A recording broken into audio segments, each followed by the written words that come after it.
Live, local, from WPTV, this is News Channel 5 at 6. Local coverage you can count on.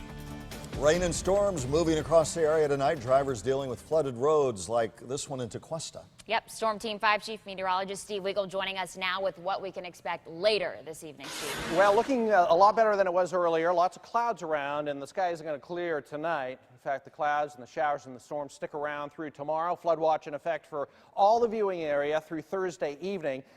But in the last few hours, some dry air has started working from the Bahamas and the Gulf Stream right here, and that will work across Palm Beach County and the Treasure Coast through the evening. Doesn't completely eliminate our rain threat, but it will bring a little bit of a break as we head through even 9, 10, 11 o'clock tonight. Here's the current radar. There is still some rain coming in through South County, Boca, Del Rey, Boynton Beach, and that flood watch does continue, as I said, through tomorrow night and could be extended past that depending on what we pick up for tomorrow. It looks like several more inches of rain possible. This is the only rain across our area at this point, so the hour-by-hour forecast. Lots of clouds around, temperatures in the mid to high 70s. As we get into early tomorrow morning around sunrise, more showers and storms working through. So here's what to expect. Flood watch through tomorrow night. Additional rainfall, 2 to 4 inches possible, and gusty winds in some of those cells. Does this stick around for the weekend? Your forecast through Sunday and next week coming up.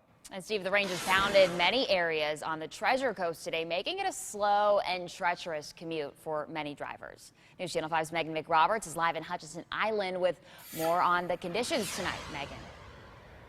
Ashley, right now, thankfully, we're getting a much-needed break from the rain. You can see a lot of rain today has really taken a toll on some of the roadways out here on Hutchinson Island, causing a lot of flooding. We're standing on the sidewalk right now. I'm probably in about 6 inches of water, and it only gets deeper behind me. The water going about halfway into the roadway. If you look across the roadway, you can see there's a mobile home community right behind me. The water from the drainage canals there actually seeping through this fence, coming right up to some of the homes. We're assuming some of those homes could actually be seeing a little bit of flooding inside. But if you can believe it or not, this is actually an improvement compared to what we've seen earlier today. This road was actually closed a couple blocks north of me because fire crews were too worried they would not be able to even get their trucks through the flooding. So they actually stationed a fire truck south of here to make sure they could still respond to people. Fortunately, this is the worst flooding we've seen as we've been driving around the county, but St. Lucie County Fire Rescue tells me wet roads around the county have been problematic. They say they've seen about a half a dozen more car accidents today than they do on an average day, but they say those have been mostly minor accidents, single car crashes, people just either hydroplaning, maybe cutting off the road, but no injuries reported. St. Lucie County Fire Rescue, even Martin County, saying they're keeping a close eye on the conditions, of course, as we go in through the evening. That's the latest out here in St. Lucie County. Reporting live, Megan McRoberts, WPTV News Channel 5.